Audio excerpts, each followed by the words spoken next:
Welcome back to RoomPack's ResEdChat podcast, a platform to showcase people doing great work and talk about hot topics in residence life and college student housing. So my name is Noah Montague, and I use he, him, his pronouns, and today I'm going to be your host. If you've been listening to my podcast for a bit, you know that I like to say that I'm a storyteller at heart and by trade, and the stories that I choose to tell are those that center the college student experience and the college experience at a whole, which makes me all the more excited about today's topic. So today we're going to be talking about conflict and how we help students in our roles work through those conflicts. In society at large, let alone in the residence halls, people are hesitant to engage in conflict, whether it be fear, polarization, or even safety. That said, conflict and navigating disagreement are a crucial part of life and thus a crucial part of the residential experience that it is so important for us to be talking about and reflecting on as residence life professionals. With that, I am joined by a guest today that I am so unbelievably excited to have with us here today. So I'm going to turn it over to her to introduce herself. Hi, everyone. My name is Keresa Murray. I use she, her pronouns. I'm currently a resident director at Ohio University in Athens, Ohio. But way back in 2019, I had the pleasure of being an RA under Noah at Miami University. So I'm glad that we are reunited. Truly, me too. I thought this would be such a fun thing to just have a conversation with someone who we work together so closely. But also like just how much of our experience was impacted by COVID and how much of our experience then changed with conflicts in the hall as that. And I imagine those will kind of come up a little bit in our conversation today as well.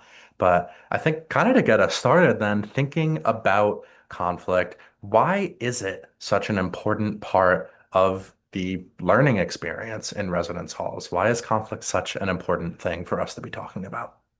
Yeah, I think it's interesting. I know being at a school, we have like a 2-year live on requirement, and a lot of students usually question why we're requiring them to live on campus. But I think it's so important that we have kind of those life skills, like a hidden curriculum of things that they're supposed to be learning For just sure. living among their peers. Um, so I think there's a lot of things that they can't get in the classroom. I think like you get some conflict when you're doing like group projects and things, but I think a lot of it boils down to when you are literally trying to live, sleep, study, do all those things in Mhm. a likely small quarter space. But yeah, I think there's truly a lot of things that people can walk away from, whether they had the worst roommate experience or the best roommate experience, or even just like living in a single as well. I think that is Yeah. also like being in the community sphere. I think a lot of it um, there's just no other experience, I think, similar like on college than living in a residence hall. So I think we provide a very unique like structure with like curriculum and making sure they're like learning about um, who they are, like their Mhm. identity. I think a lot of that growth can come just based on the community and the types of programs that we're doing. But like again, you mentioned like safety. We usually let them know the resources that are available to them on campus, work with them. But there's a lot that can happen in the residence halls that I think people don't realize. Yeah, definitely. Something that you might remember that I would say often and that I continue to say is that like anything that can happen to a human being can happen while they're living in a residence hall. And that includes disagreement, that includes conflict, and that's something that I find myself thinking about a lot, especially now, with some of the conflicts that I've seen come up in my hall, and that I kind of talked about this a little bit in my introduction, and some of what you shared is making me think about this as well, and that conflict is such a part of life, and we Mhm. kind of pretend it isn't. Um, as if as students are learning who they aren't going to have internal conflicts. And to your own point, like students are learning about themselves while they're living with us. And that kind of unspoken residential curriculum type of thing that is happening, in that as students live in the halls, they're learning more about themselves, which then will lead to conflict with other people, with their roommates, with themselves Mhm. in a lot of different ways. And I think that acknowledging that is so important. Um, in that students are going to have conflict to that very point. Yeah, especially like thinking back to our time together. It Yeah. was an election year as well. Mhm. So a lot of those things, it's like students are choosing to express themselves like with their political ideology, and that showed up in the room, whether it was people having books or flags or just like different things, and it made people uncomfortable because I don't think we embrace having the uncomfortable conversation a lot of the times. Mhm. Some things are a lot like, in your face. There are those types of things, but Yeah. I'm seeing a lot more like passive aggressive things and a lot of people not wanting to have those types of confrontation. So they just Mhm. build and build and build until I get an email, and having to like, so it's very interesting that people I think are moving. I don't know if it's just like a lack of like standing up for themselves or we're just too like nonchalant that people let things Yeah. go until they kind of get there. But like you said, like the residence hall is just a part of their experience. So a lot of these issues that people are going through are like interfering with their lives as students. They're not able to sleep. They don't feel like they have a place to come back to, where they're able to relax. And I think that's when it really gets to them and they're realizing like, okay, I need to do something with this Yeah, conflict. It's getting to a definitely. point. So I think that kind of leads us pretty well into my next question, yeah. to kind of talk about in what do we mean when we say that conflict can be developmental?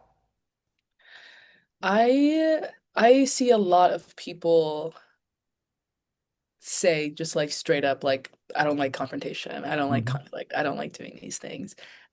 So, And so, so often. it's so often. And it's like I think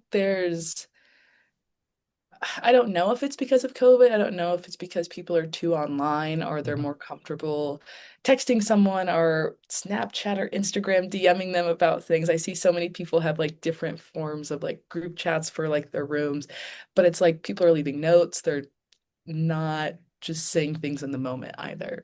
Mhm.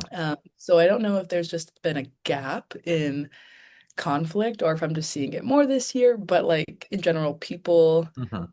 don't know how to communicate with each other. I think that's kind of Yeah. like the biggest thing. I think when it comes to community, when it comes to just like life in college, there's like, I don't know, it seems like everyone wants to have such like a tight-knit community, but they don't know how to do it.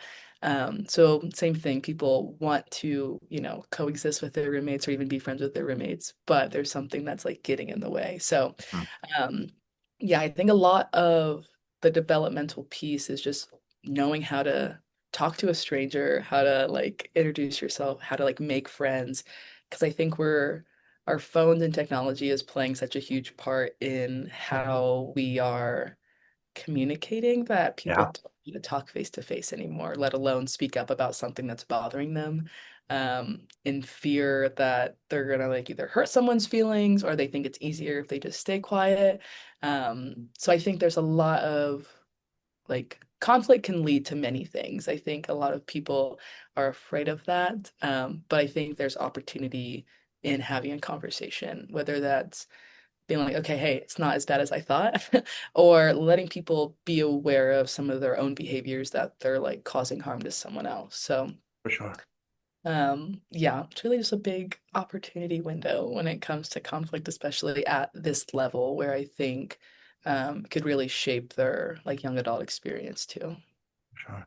I think your point about communication is so huge because I'm definitely seeing it too. Hmm. And students not necessarily wanting to have these types of conversations or feeling prepared to Hmm. in a lot of different ways. And I do think I do think it is COVID. I do think it's a lot of different things. I work with upper class students, like kind of in full. I don't work with first year students, Hmm. but we are living in the time period where I believe that my students, COVID hit for real when they were in eighth grade. Hmm. So they had their entirety of high school impacted in some capacity by the pandemic. I have some students who did their entirety of high school online. And how that impacted conflict management, I don't think we even know yet, Hmm. if I'm completely honest. But thinking about this question and conflict being developmental in my current job. One of the theories that we teach within my living learning community, we focus very heavily on leadership development and what that looks like. And one of those theories, the social change model of leadership development, argues that conflict is a necessary part of being a leader, in one of its tenets of conflict and civility, and navigating conflict safely and respectfully and disagreeing safely is a necessary part of being a leader. And we kind of work into that. So that is one way that I see that be like a directly developmental space. And that one of the main theories I use in my work centers this idea that to be a leader, you have to address conflict. Mhm. And that comes up a lot. And I watch it be so uncomfortable. A couple of weeks ago, we did an activity where it was like two different, like they stood on two different sides of the room, and students were given like questions that they had to like pick a side of the room on which side they agreed with, Mhm. and then not argue, but explain their side without arguing. And all of them immediately jumped to arguing Yeah. because that was the only way they knew how to address Yeah. disagreement. And one of them finally caught themselves the wait, I'm not supposed to argue. I'm just supposed to say what I think. And that feels really weird to me. Yeah. And then we got to reflect and do a lot of cool stuff after that. But that is something that's really coming to mind for me right now, both in what you said and just thinking about this question. Yeah, I think people are very fast to get defensive when it Yeah. comes to their opinions or and that's like the thing is like when I'm meeting with students one-on-one of like that are a part of larger like roommate or we have like suites here, so two rooms that share a bathroom, like suite mate conflicts. We everyone's first thing is like I don't want to mediate, like it's not going to be helpful. Hmm. And it's because the conversations that they're having are already like hostile and Yeah. aggressive. They're not like they think that being in a room that is like not their room, facilitated by like someone like me or with an RA, it's like it's going to be different because we are facilitating the conversation. We're Hmm. setting up boundaries, we're making expectations, and we're like not interrupting each other. Whereas in their room, I feel like I've had situations where people are almost like getting into physical fights Yeah. about very small things because I think that might be the only way they know how to express like what Hmm. they're trying to convey. And like you said, people are quick to argue, they're quick to go back and forth. I've seen very just like tit for tat petty things that okay, I'm Yeah. only gonna do this because you're doing it. And I even had people like in my office say like, heck, I know this is childish, but this Hmm. isn't where we're at this point. So it's been very interesting to like take people out of that space. I have a lot of ongoing roommate conflicts, so I'll be curious to see Yeah. like once we actually get to mediation phase, what that looks like. Hmm. But we're also seeing a lot of people avoid mediation so much that they're just moving. Yeah. And I don't know how helpful that is too. Like some of them, I think a conversation is a good conversation, regardless if it still ends in a move. I think it's Hmm. important to be able to like express how you're feeling to someone that you live so closely with. Um, and you might not be best friends at the end of it, or even be able to like stay in the same space. And I think that's when it's easier and like more justifiable to move someone. Yeah. But I just think it's going to kind of create a pattern where, okay, I'm going to move you. And maybe a few months down the line, you and your new roommate now are going to get into another conflict about something Hmm. else because maybe you never had that chance to have that developmental conversation. Um, but a lot of people also think I'm in the power to just move people too. Hmm. It's not, they like, I just want things to be fixed. They don't want Yep. things to be like worked on. Like, this is not just something I can do. And yeah, it's just been very, very interesting. I literally had back to back to back roommate things. I think every day I have an RA come and say, "Hey, so this thing is going on." I am so sorry. It's I have a long list of okay, so people come in and like, okay, is this about the noise? Is this about the bathroom? Is this Hmm. about the lights? Like which thing are we talking about Yeah, today? Hmm. yeah. So, and they're all at different stages of different things. They've all escalated to various levels, but um, I there hasn't this semester there really hasn't been like I'm glad we had this conversation thing because we haven't even made it that far. People Yeah. are choosing to, I don't want to talk, I can't talk to them. So it's been very interesting. I don't know what Mhm. your experience has been with Yeah. conflict. It's so every situation is different. Every student that we work with is different, and how they respond to things are different. And I think that kind of you asked my next question almost for me. So I thank you for that, going about it that way. But thinking about some common forms of conflict you've seen, you already spoke about this a little bit and some of the stuff Yeah. that's been coming up in your hall. And maybe if you could share a time, a story of a time that you did help a student work through a conflict and what that looked like. Yeah, it's trying to think of past things because I don't know currently where we are right now with a lot of Yeah. common, but just some of the common things that people are coming to me with is just either difference in lifestyle. I think we see that Hmm. a lot in college. Some students are strictly here. They want to study. They don't care about like any other distractions that other students like to do. So they're coming back later. So they're turning on the lights late at night when people are trying to sleep, or they have guests Hmm. that people don't want. Um, so there's just been a lot of um, lack of courtesy for others. Yeah. Where some students are very much like, yeah, if I come back late, I'm gonna tiptoe in the room. I'm gonna use my phone flashlight to like get my stuff ready for bed. Other people are coming in, slamming the doors. They don't care, turn on the lights. So Hmm. there's just been a lot of things, and like most of them have been like little life things. Like again, turn on the light, and when it's night, people are trying to sleep and having guests over are not something that you'll experience outside of the residence hall in college. But something like I said, these things escalate. Um, so I'll go back. My first year working, I had so all of my rooms are triples, so three Hmm. people. And usually we see like a two against one kind of dynamic, either because people lived in a double together last year, they wanted to live together, so now they're living in my building and they have like a random roommate come in. Um, so that off the bat can create like a weird dynamic when people are having fights or arguments. Hmm. I've seen a lot this year of one versus one and one person that's trying to either remain neutral or like play both sides to try and help. So kind of like a built-in mediator, but it's just been really interesting. So, my first year, we had a resident who was just undergoing a lot of just like intense like mental health things, and it was really like impacting the roommate dynamic. Yeah. I had taught the RA did a lot of work and tried to meet with them for like individually together, put a lot of hours into this conflict.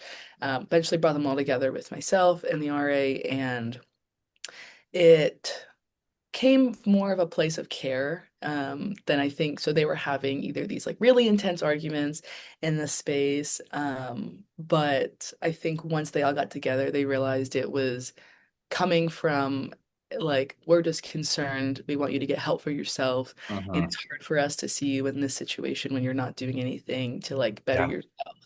yourself. But it just built up so much and led to this thing. And I think that can be a lot because some people immediately feel judged for whatever it is that they're going through. So it was very like I left that like mediation, like it was very like a wholesome thing. It was like we're doing this because we care. They all were talking about like their own insecurities that they have, and it was just like a very like nice thing to be a part of that had been Yeah. like going on for so long. Like I mean, it let the student know that okay, maybe I will revisit going to counseling on campus. Hmm. Like I will like do the XYZ things for myself. And it was I don't know, it was nice to see them come together like that. I know Hmm. not every story is like that. Hmm. But I think some people are missing that because they're not even getting to that point because they're skipping the conversation altogether or Yeah. they're immediately going to the arguing stage. Hmm. And you did this. Why are you doing this? Not, I feel Hmm. these ways. This is what I'm experiencing. Um, but people don't like getting feedback or criticism. I don't like getting feedback, but I think it's like how you react to it and how you choose to respond, and like Yeah. knowing that not everyone's perfect. Living together can bring out a lot of different things, and sometimes Hmm. for people, it's the first time they're living. So it's a lot. But that situation ended up coming out nicely. Yeah. I think I think all I can't remember specifically, but again, even then, like things can it's hard when you have such a nice thing and then 2 weeks later it comes back up and things are going a mess. But it's so important, I think, since we have upper class students, because Yeah. like next year they're gonna live off campus in an apartment in a house and they're not like there's no one there. There's no RA Mhm. that's living in your college house with you. And there's like, so it's, I don't know, I think it's very important that we send people off Yeah. well, for whatever their like next year's lead. So, but yeah, I think a lot of people are just misunderstanding and it Yeah. is either just something greater or something that they're not willing to be vulnerable and have those conversations about. Yeah. I love that example because it kind of got into the whole point of why we even do mediations Yeah. in residence life and to get them to actually talk about what's going on. Mm-hmm. And to the point that you talked about, like they communicated about like we're worried about you Hmm. is what that conversation ended up being. Yeah. And to hear such a positive outcome, that's so exciting. And you are Yeah. right, those are rare. Those are Um, rare. but to think of what, like, had they not had that opportunity to be able, had they not engaged with Hmm. that opportunity to actually say what was going on and to express their concern, what a Yeah. cool experience. So thank you for sharing that one. Yeah. That's Yeah. um, in my experience with roommate conflicts, my current institution, and this is how we are very, very, very willing to move students Hmm. if that becomes the problem. And I do think that is based in the same thing Hmm. in being conflict avoidant and or we're willing to move students as like a structure. That is a thing that we have. So I recently had a situation with two students, and one of them was just very directly refusing to talk. The other one was like, I would very much like to talk about these issues that we're having.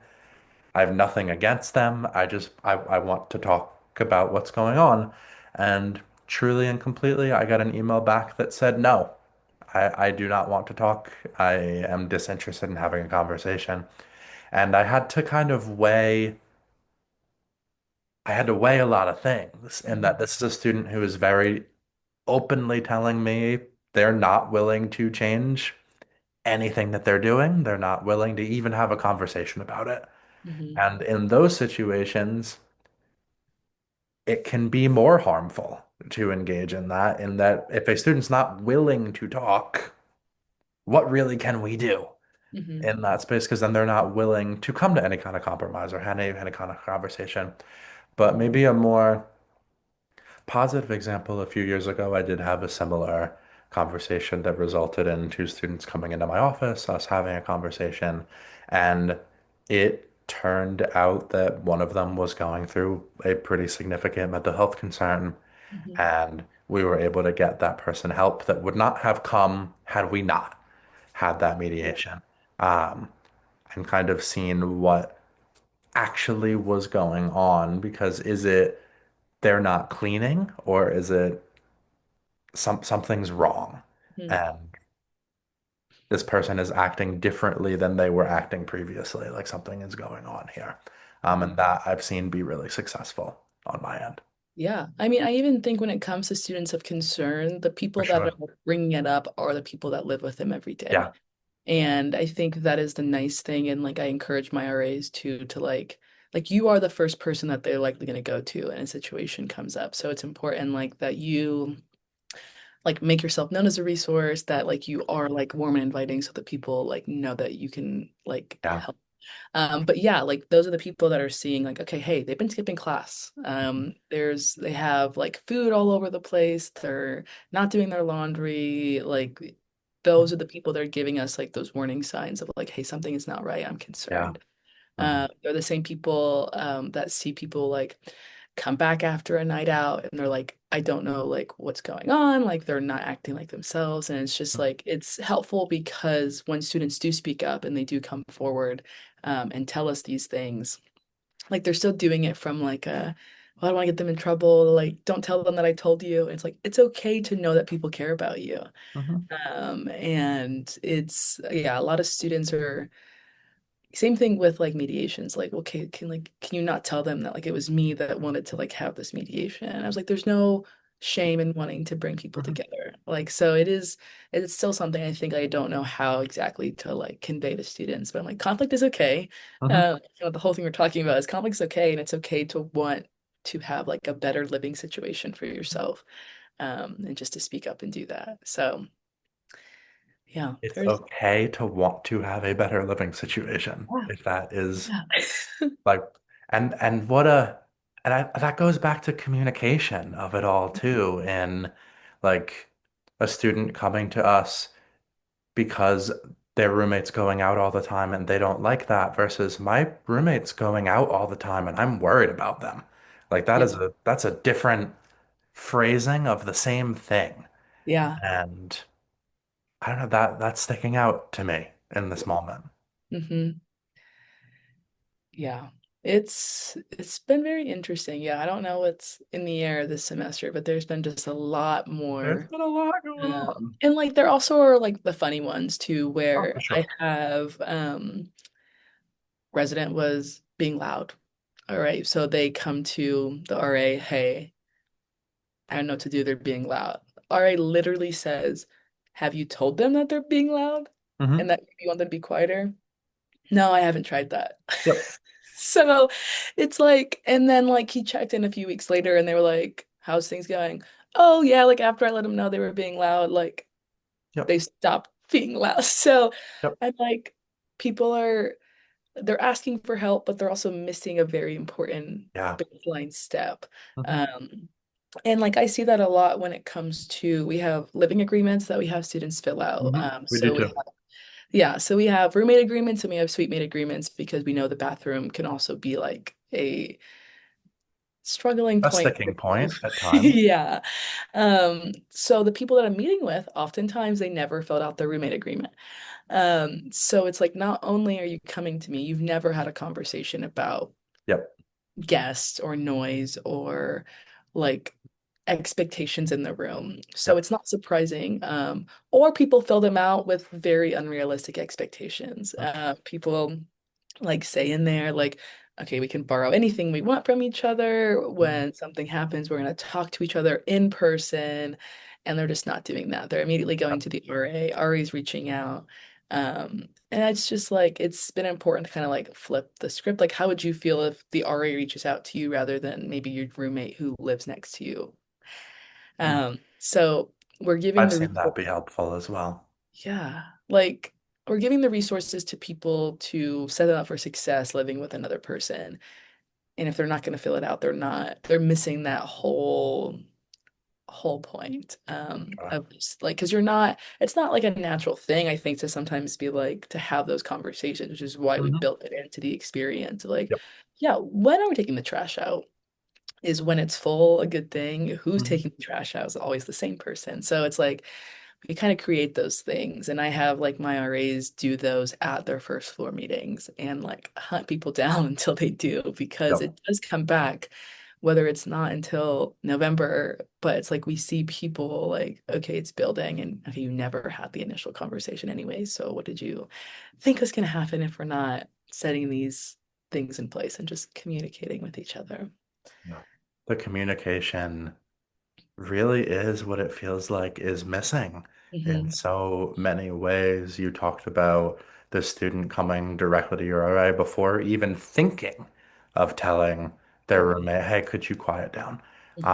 I had a situation a couple of years ago where a student came to me and kind of just casually said, yeah, my roommate took my $200 headphones and I guess he can just have them. I don't want to cause problems. It's fine.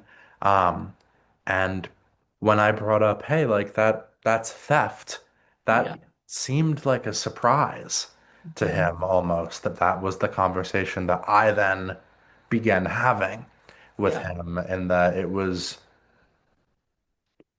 someone took something and he didn't want to cause a problem enough that he would rather just get a new pair. And I think that like that's an extreme example, but it's Yeah. one that really sticks with me Yeah. in the fear of confrontation that Mhm. we're seeing, or the fear in, hey, can I have my thing that I bought back? Yeah. And that like that being a real thing Mm. continues to confound me, I Yeah. think, in a lot of different ways, in going straight to a staff member before even trying to have that conversation. Mhm. Um, but I think kind of to wrap us up then today, what is a piece of advice that you might have to new professionals looking to better help their students and maybe their staff as well, their RAs, in navigating conflict? Yeah. The nice thing is like letting RAs know listening goes a long way. I Yeah. think like I don't need you to solve the problem, but like just being able to like remain like in a neutral stance of where you're literally just listening to both sides, you're helping them reach something. Like you find out you don't really have to do a whole lot. I think it's important that they know their resources. They know Yep. that like if things escalate, they can get me involved or another like pro staff, or they can like offer a room change request. Like we can always do that. That's always something like that people can fill out if like it is not something that's able to be worked on. So um I know there's the like listening to understand versus listening to respond. I know I am like a helper naturally, and it can be hard just to listen to someone, hear them out, and also just put things back on you. So being like, okay, what would a perfect roommate situation look like for you? Or what would this like is like successful mediation look like if I were to bring you all together? Like what outcome do you want in this situation? I think it puts it back on them when it comes to residents just wanting us to solve all of their problems. And so being able just to listen, I think sometimes, again, some things can be very little. And especially when I'm having, all these different things come up every week, I can have little patience, but I think it's important to remember too that like whatever's going on is big to them. So Hmm. whether it's like, okay, the lights are on, just tell like these something little. It's like this is like truly become like so awful that like this person is not sleeping in their room. They're going to friends' houses. They're like on the phone with their parents. They've done all these other things because of something that is small. So I think just putting yourself in their shoes sometimes is helpful. Because something that is like very small is like their whole world right now. Um, the jobs that we do, the like thing that we're able to provide to people is literally like part of like Maslow's hierarchy of needs. Like, Hmm. and that is very fundamental to the work that we're doing. So I think that's what's helpful to remind myself is some of these things can be a lot, but we are getting people either into better situations or like allowing them to have those developmental conversations where Yep. they're really getting to the root of the problem and being able to walk away and be like, okay, like that wasn't as bad as it is, and they can apologize to people and kind of move forward. So um, for student staff, it can be very overwhelming to think about, okay, especially like within my building again, like you could be meeting with 6 people if it's like a disagreement on the Yeah. bathroom, a lot of people. But to realize like, okay, all your job is you're gonna keep them in line in terms of, okay, we're not gonna like interrupt people, we're gonna do these things. Hmm. But ultimately, you're just giving them a space where they can just speak freely and sometimes solve their own problem. Hmm. Like you were kind of just like guiding them along the path, but I think if we really get overwhelmed, it's probably because we're taking on too much responsibility when it's just supposed to be kind of like facilitating, kind of a fly on the wall as they kind of have their own conversation. For sure. Yeah, I definitely agree with everything you said, particularly thinking about that neutrality piece is so huge when we go into these spaces. That said, there are some situations, like the example I gave where someone stole something. I'm like, I make a effort to tell my RAs, hey, if a student did something that they cannot do, whether it be against policy or legally, you can tell them that. Yeah. And that I think has been a bit of a sticking point in my department, and that neutrality, we have to be neutral. It's important Yeah. because students should be figuring out their own thing. Hmm. And if one of them broke the law, we do have to talk Yeah. about that with It's them. funny. So Yeah. I think it's a little nuanced there. Um, Yeah. and your own point of listening is just so, I think we underestimate how important listening is, even though the thing that we're really talking about today is communication.